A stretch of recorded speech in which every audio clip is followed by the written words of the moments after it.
नमस्कार दोस्तों। कैसा रहा कल का एग्जाम आप लोगों का एसएससी जीडी का? उम्मीद करता हूँ अच्छा ही रहा होगा। बहरहाल हम लोग आए हैं यहाँ पे एनालिसिस करने के लिए कि कल का जो टोटल शिफ्ट था सब्जेक्ट वाइज, कौन से टॉपिक से कौन से सेक्शन से कितना कितना सवाल आया है। कुछ ऐसे भी सेक्शंस रहे हैं जिनसे पहला शिफ्ट में सवाल आया है तो दूसरा में नहीं आया, दूसरा में आया तो तीसरा में नहीं आया। कुछ ऐसे हैं जो कॉमन सारे शिफ्ट में आए थे। तो हम लोग एक एक करके सारे सब्जेक्ट का एनालिसिस करेंगे। अभी मैं आपको बता रहा हूँ मैथमेटिक्स के बारे में, उसके बाद हमारे अगले सर आएंगे ब्रजेश सर, वो बताएंगे आगे के पेपर्स के बारे में। तो मैथ्स में अगर ओवरऑल एनालिसिस निकाला जाए तो आपका प्रॉफिट एंड लॉस से एक सवाल आया था, रेशियो से दो सवाल, सीआई माने कंपाउंड इंटरेस्ट से दो सवाल, सिंपल इंटरेस्ट से एक सवाल, टाइम एंड डिस्टेंस से एक सवाल, डिस्काउंट से एक सवाल, मेंसुरेशन से एक था, टाइम एंड वर्क से एक था, सिंप्लीफिकेशन से तीन सवाल थे, एवरेज से दो और परसेंटेज से दो था। ये तो आपके वो आंकड़े हैं कि कुल सवाल किस टॉपिक से कितना आया था। अब सवाल था किस तरह का, ये मैं आपको बता रहा हूँ। बहुत सारे बच्चों ने अपना फीडबैक दिया है और बहुत उत्साहित थे, इसीलिए हम अभी आपके पास ये सेशन लेके आए। पहले हमने बच्चों को फ़ोन किया और कुछ बच्चे फिजिकली भी आए, मिले हम लोगों से। उन्होंने बताया कि सर ऐसा ऐसा था, मेमोरी बेस चूंकि हम लोग को बताना होता है, तो उन्होंने अपना फीडबैक दिया आके, कुछ एग्जैक्ट डेटा भी बताए और उन्होंने कहा कि सर काफ़ी आसान ही पूछे जा रहे हैं सवाल, बहुत ज़्यादा टफ नहीं है, और बहुत ऑप्टिमिस्टिक थे कि सर हो जाना चाहिए। अब अगर सवालों की बात करूं तो उनके अनुसार जो हम लोग को आंकड़े प्राप्त हुए, जो डेटा उन्होंने हमें दिया है, जैसे मान लो एक क्वेश्चन दिया था कि अगर टोटल अमाउंट 3000 है, प्रिंसिपल जिसको कहते हैं वो 3000 अगर दिया हुआ है, रेट ऑफ इंटरेस्ट अगर 10% है और 2 ईयर का टाइम दिया हुआ है ना, अगर प्रिंसिपल जिसको टोटल अमाउंट कहते हैं वो क्या दिया हुआ है, 3000 दिया हुआ है, टाइम 2 ईयर्स का दिया हुआ है और रेट ऑफ इंटरेस्ट आर जो होता है वो 10% दिया हुआ है। ये गिवन इंफॉर्मेशन था क्वेश्चन का। तो पूछ रहा था कि आप सीआई बताइए और एसआई बताइए, है ना, कंपाउंड इंटरेस्ट बताइए और सिंपल इंटरेस्ट बताइए। एक दूसरा डेटा बता रहा हूं, एक आंकड़ा दिया हुआ था कि अगर कोई भी धन, कोई भी जो प्रिंसिपल है, कोई भी अमाउंट है, वो 8.5 वर्ष में 3 गुना हो जा रहा है। कितना में? 8.5 वर्ष। टाइम कितना दिया हुआ था? 8 1/2 ईयर्स में कोई भी धन कितना गुना हो जा रहा था? 3 गुना हो जा रहा है। तो कह रहा था कि रेट ऑफ इंटरेस्ट बताइए। क्या पूछ रहा था? ये आर पूछ रहा था, रेट ऑफ इंटरेस्ट पूछ रहा था। कब? रेट ऑफ इंटरेस्ट पूछ रहा था कि अगर 8.5 साल में, 8 1/2 ईयर्स में कितना गुना हो जा रहा है, कोई भी अमाउंट जो है, जो पी है वो कितना हो जा रहा है, 3p हो जा रहा है। तो आपसे आर पूछ रहा था, रेट ऑफ इंटरेस्ट पूछ रहा था कि कितना होगा। तो आसान ही है ये सारा, और आप लोग बनाते हो इसको, आपको खुद ही पता होगा कि बहुत सारा, मतलब ये एक लाइन में बनने वाला सवाल है। फिर रेशियो एंड प्रोपोर्शन का एक सवाल बताया कि ए बी सी 3 डिजिट्स हैं, A:B:C के रेशियो में, और रेशियो इनका दिया हुआ था 1/2 3 2/3 के रेशियो में। ऐसा ये गिवन इंफॉर्मेशन दिया हुआ था। रेशियो प्रोपोर्शन का क्वेश्चन है, रेशियो में आएगा ये। 1/2 3 2/3 के रेशियो में दिया हुआ था। A:B:C 3 नंबर्स थे, 3 डिजिट्स हैं, ABC 3 रेशियो दिया हुआ है। अब कह रहा है कि अगर सारे को हम ऐड करते हैं, एडिशन, टोटल इन तीनों का योग अगर 3000 के बराबर है, A + B + C अगर 3000 के बराबर आ रहा है, तो कह रहा है C का वैल्यू बताइए। C का वैल्यू क्या होगा ये पूछ रहा था। कब?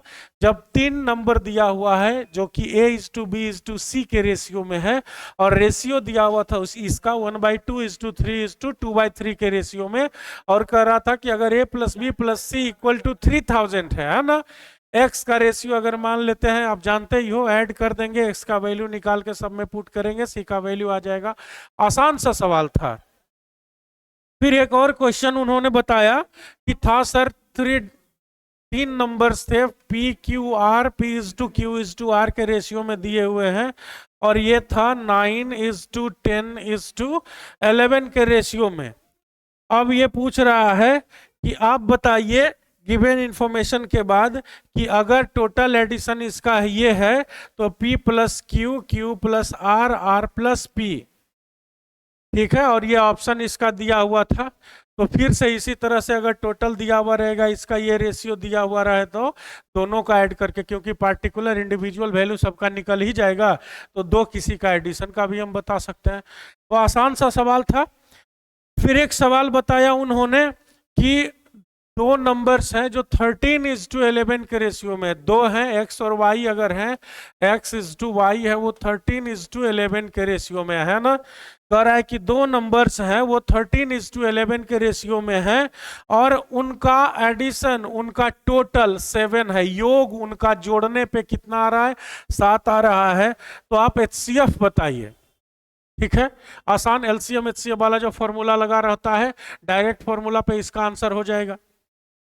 फिर उन्होंने कहा कि एक क्वेश्चन था सर कि किसी गोले का, गोला स्फेयर जो होता है, कह रहा है कि किसी गोले का रेडियस अगर 42% से इंक्रीज कर गया है ना, कि अभी अगर गोले का रेडियस r है, तो अगर उस r को हम r प्लस आर इंटू 42/100 कर देते हैं, 42% से बढ़ जा रहा है, तो कितना हो जाएगा, 21 से 42 50 हो जाएगा, तो 50 21 71, x/50 हो जाएगा, और x पहले से था, तो 42% अगर बढ़ जा रहा है, तो कह रहा है कि वॉल्यूम कितना से बढ़ेगा या घटेगा। किसी भी गोले का, किसी भी स्फेयर का रेडियस 42% ज्यादा कर दिया जाए तो उसका वॉल्यूम कितना चेंज होगा, उसमें कितना इंक्रीज या डिक्रीज होगा। यह भी बिल्कुल आसान सा, टिपिकल सा, जो हम लोग एकदम वन लाइनर में प्रैक्टिस करते हैं अपने क्लास में, अपने क्लासरूम कोर्स में आपने बहुत बनाया होगा इस तरह का, कि रेडियस इतना से बढ़ गया या घट गया तो वॉल्यूम पे, एरिया पे क्या फर्क पड़ेगा। एकदम एक लाइन का सवाल था सब। फिर एक प्रोपोर्शन वाला क्वेश्चन दिया हुआ था कि पीतल और जस्ता अगर 25:12 के रेशियो में लगा हुआ है, कोई भी एक प्रोडक्ट बना है, कोई भी एक बर्तन है, कोई भी एक सामान बना है, जिसमें दो हैं, कौन कौन से मटेरियल है, पीतल है और जस्ता है, और कितना रेशियो है उनका, उनका मतलब प्रोपोर्शन किस प्रोपोर्शन में, 25:12 में वो मिले हुए हैं, और कह रहा है कि टोटल दोनों को मिला के अगर 370 ग्राम हो रहा है, कितना, 370 ग्राम हो रहा है, तो कह रहा है पीतल की मात्रा निकालिए।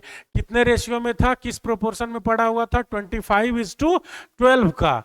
पीतल और जस्ता ये दोनों 25:12 का प्रोपोर्शन में है, और टोटल अगर 370 ग्राम, 370 ग्राम टोटल वेट हो रहा है, तो आप बताइए कि उसमें पीतल कितना होगा, ठीक है ना। तो जो भी मैंने कुछ एग्जाम्पल के तौर पे आपको क्वेश्चन बताया, और रैंडमली मैं पिक कर रहा हूं जो भी उन्होंने बताया, ऐसा कुछ नहीं है, प्रोग्राम्ड कुछ भी नहीं है, मैं रैंडम क्वेश्चन को पिक करके आपको बता रहा हूं। तो इवन मुझे लग रहा है कि ये तो 1 से 2 लाइन जाकर के बनने वाले हैं, मतलब मैक्सिमम 8 से 10 सेकेंड, अगर फॉर्मूला आपके दिमाग में है, आप ध्यान रखना इस बात पे, फॉर्मूला अगर सटीक आपके दिमाग में है, पता चला कि स्फेयर के बारे में पूछ रहा है तो उसका वॉल्यूम का, उसका टोटल सरफेस एरिया का हमको फॉर्मूला ही नहीं पता है, तो गड़बड़ हो जाएगी ना। अगर CISI पूछ रहा है, यही नहीं पता है, तब तो बेसिक्स ही खत्म है। लेकिन मैं बार बार ये कहूंगा, कल के हिसाब से ऐसा लग रहा है कि अगर बेसिक्स पता है, फॉर्मूला पता है, तो exactly ditto formula based question आ रहा है, सारा इंफॉर्मेशन दिया हुआ है, एक पूछ रहा है। बहुत ही आसान पेपर होने जा रहा है इस बार, आगे के सारे शिफ्ट में, सारे दिनों में ऐसा उम्मीद किया जा रहा है कल का पेपर को देख के। तो आप अच्छे से तैयार होकर के जाइए, mathematics is not going to be a big game for you, बहुत आसानी से हो जाएगा, ठीक है ना। आप बढ़िया से तैयार हो जाओ। अब आगे के सब्जेक्ट्स का डिटेल लेके आएंगे ब्रजेश सर। Thank you.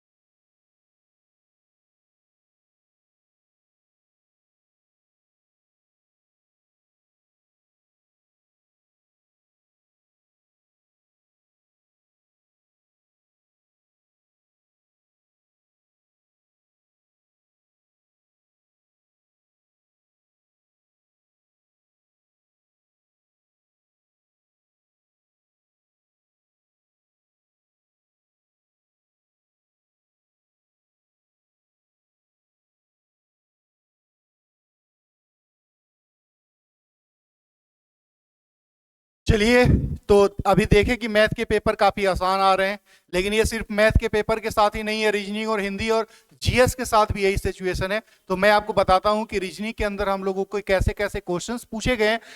जब मैंने बच्चों से बात की तो काफी खुश थे। उन्होंने कहा सर जी, जो आपने पढ़ाया, जो आपकी टीम ने पढ़ाया, जो करतार में मैंने पढ़ा, 100% वही क्वेश्चन है, उससे एक भी क्वेश्चन बाहर नहीं। बाहर होना कैसे है, ये सारे टॉपिक तो हम लोग पढ़ते ही हैं, उसमें कहां बाहर होना है। लेकिन हमको ये सोचना है कि जो क्वेश्चंस पूछे गए हैं वो कौन से पॉइंट से पूछे गए और मुझे कितनी दिमाग में रखनी है। तो काफी आसान आसान क्वेश्चन पूछे गए हैं। पहले तो आप यही देख लीजिए कि कोडिंग डिकोडिंग से 3 क्वेश्चन मैंने देखा। एसएससी जीडी का जो पिछला साल का एग्जाम हुआ था उसमें हम लोगों के कोडिंग डिकोडिंग से 2-2 क्वेश्चन फिक्स होते थे, लेकिन इस बार कल के एग्जाम में मुझे शाम तक किसी ने यह भी बोला है कि सर जी मेरे सेट में 4 क्वेश्चन थे कोडिंग डिकोडिंग के। तो कोडिंग डिकोडिंग अकेले इतना यूजफुल टॉपिक है, और आप पढ़ लीजिए मेरा कोडिंग डिकोडिंग जो मैंने पढ़ाया है, जो मैंने आपको बताया है। अगर एक भी क्वेश्चन उससे बाहर आ गया तो मुझे बताइएगा। कोडिंग डिकोडिंग से 3 थे, और ये तीनों कोडिंग डिकोडिंग में आपको ध्यान देना है कि भैया जो लेटर वाले थे तीनों के तीनों वही पूछे गए थे। सिर्फ लेटर वाला में भी क्या था कि दे दिया, ऐसे उन्होंने एग्जैक्ट क्वेश्चन तो नहीं बताया, बस उन्होंने पैटर्न बनाया कि उसमें लागू क्या हो रहा था। तो हुमैन में यहां पे सब में 3-3 जोड़ने वाला बात दे दिया था। एक में -4 वाला दिया हुआ था, और एक में क्रॉस ऑर्डर में, मतलब पहले का अंतिम रिवर्स ऑर्डर में, ये वाला व्यवस्था में -2 का दिया हुआ था। तो इस तरह का ये 3 क्वेश्चन उन्होंने बताया कि 3 क्वेश्चन इस तरह के पैटर्न के दिए हुए थे। बड़ी आसान, बड़ी सिंपल क्वेश्चन दिए गए थे। ठीक वैसे ही एनालॉजी से, तो एनालॉजी में 2 तरह का, एक लेटर वाला एनालॉजी पूछा हुआ है और एक वर्ड वाला एनालॉजी पूछा हुआ है। तो इवन कोडिंग डिकोडिंग से अकेले ये कोडिंग डिकोडिंग का ही तो पार्ट है लेटर वाला, मैंने बोला है। तो लेटर वाला एनालॉजी और एक वर्ड वाला, और वर्ड में जीएस वाला पूछ लिया था। मैंने कहा है कि वर्ड में हिंदी भी हो सकता है, जीएस भी हो सकता है, साइंस भी हो सकता है, कुछ भी हो सकता है। तो वर्ड में जीएस वाला क्वेश्चन पूछ लिया था। फिर सिलोलिन, जैसा कि आपने पढ़ा है, ये फिक्स है, ये तो फिक्स है, सभी एग्जाम में रहना ही रहना है। बाकी टॉपिक के साथ में कुछ ऊपर नीचे हो सकता है, जैसे किसी में कोडिंग डिकोडिंग के 4 क्वेश्चन पूछ लिए गए थे, ऐसे करके पूछा जा सकता है हम लोगों से। फिर डायरेक्शन से 2 क्वेश्चन, और डायरेक्शन में एक में दूरी फाइंड करने वाला था और एक में दिशा फाइंड करने वाला था। जो आपने क्लास में पढ़ा है टाइप नंबर 3 और टाइप नंबर 4, वही से क्वेश्चन पूछा हुआ है। टाइप नंबर 3 और टाइप नंबर 4 से, जो हम लोगों ने क्लास में पढ़ा है, सेम क्वेश्चन, एक भी इससे आगे नहीं आया हुआ है। डिक्शनरी वर्ड से एक क्वेश्चन था। डिक्शनरी वर्ड का चाहे जैसा भी क्वेश्चन पूछ ले, दे दिया था कि भैया 5 गो डिक्शनरी का वर्ड दे दिया था, पूछा था कि इसको सजाने के बाद ये कैसा दिखेगा। जैसे वो लिख दिया पोयम, फिर लिख दिया पुअर, फिर लिख दिया पॉइंट, फिर लिख दिया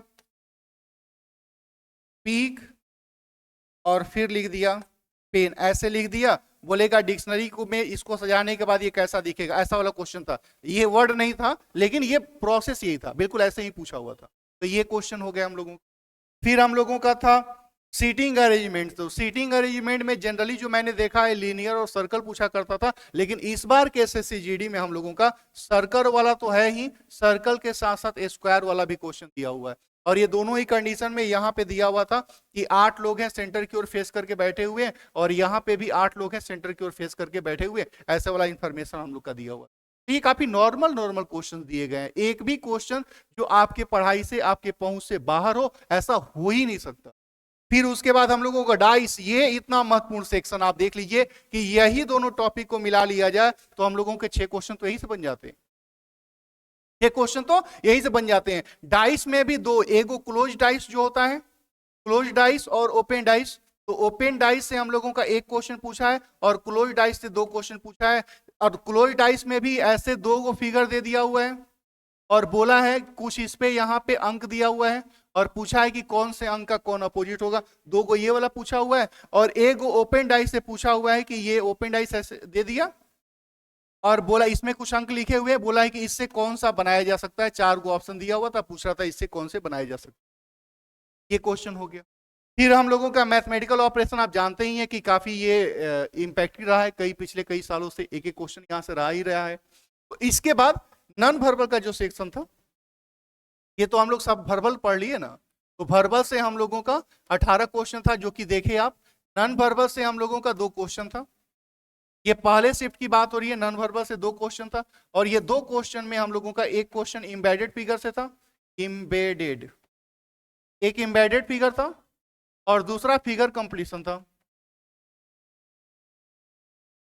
फिगर कंप्लीशन, यहां पे इसको बोलते हैं छुपी हुई आकृति, आप पढ़े हैं क्लास में, और इसे आकृति निर्माण। यही 2 तरह का हम लोगों का क्वेश्चन यहाँ पे पूछा हुआ है। नॉन वर्बल से सिर्फ 2 क्वेश्चन पूछा हुआ है। मैंने कहा कि आपको फोकस करना है।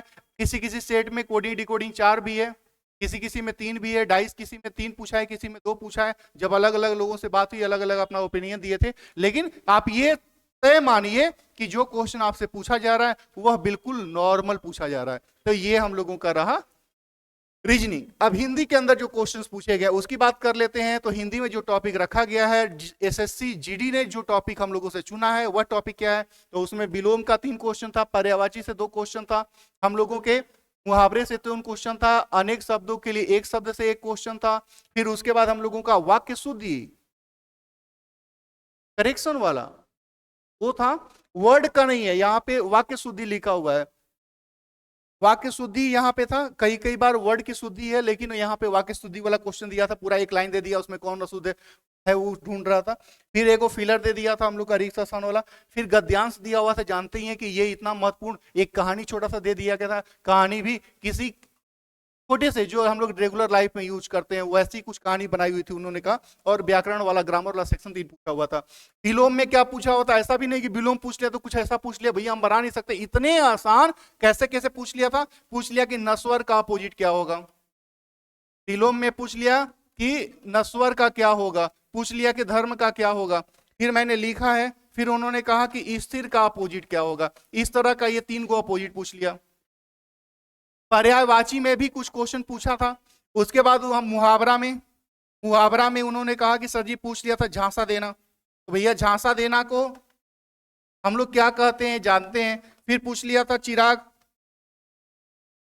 अलादीन का चिराग, आप जानते हैं इसको, हम लोग बोलते भी हैं कि अलादीन के चिराग हो गए का, अलादीन का चिराग।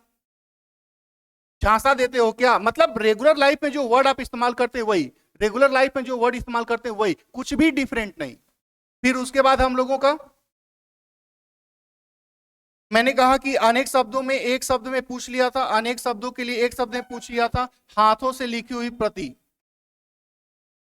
हाथों से लिखी हुई प्रति। तो हाथों से लिखी हुई प्रति, इसको हम लोग क्या बोलते हैं भैया? मैन्युस्क्रिप्ट इंग्लिश में बोलते हैं, हिंदू में पांडुलिपि, पांडुलिपि बोलते हैं ना। पैसेज वाला सेक्शन काफी आसान था, आप जानते ही हैं। फिर एक हम लोगों का तत्सम पूछ लिया था कि ईंट का तत्सम क्या होगा। तो ईंट का तत्सम आप जानते ही हैं। आप इसमें ऐसा कोई क्वेश्चन बताइए जो लग रहा हो कि आपने कभी सुना नहीं है, ऐसा कोई क्वेश्चन नहीं है। मुझे तो लगा 20 में 20 करके आए हैं, एक भी गलत हुआ ही नहीं है। अगर हुआ होगा तो रेयर हुआ होगा, उनके जानकारी में कोई भी गलती नहीं हुआ है। अगर अब ये ऑप्शन 3 टिक करना था, ऑप्शन नंबर 3 टिक करना था, पता चला गलती से 2 टिक हो गया है, तो ये गलती हो सकती है, लेकिन जानकारी नहीं है ऐसा वाला गलती नहीं हुआ है। तो ये क्वेश्चंस हम लोगों के थे आज, जो अभी जो पूछा गया हम लोगों का 20 तारीख का पहला शिफ्ट का क्वेश्चन। आज का जो पेपर हो जाएगा उसका भी डिस्कशन हम लोग करेंगे, देखेंगे कि ऐसे ऐसे क्वेश्चन कैसे पूछेंगे। और मैं जीएस वाले सर से भी कहूंगा कि भैया जीएस के क्वेश्चन आपको बता दें, लेकिन आप सोच लीजिए कि जो रीजनिंग में पूछे गए, जो मैथ में पूछे गए, जो हिंदी में पूछे गए, वो कितने नॉर्मल क्वेश्चन। आगे के अपडेट जो आज का पेपर हुआ उसका मैं दूंगा, शाम तक मैं दूंगा, आप उसको देखते रहिएगा। शाम तक में फिर पीडीओ हम लोगों का आएगा। ओके, थैंक यू, एंजॉय करिए, टेंशन नहीं लेना है।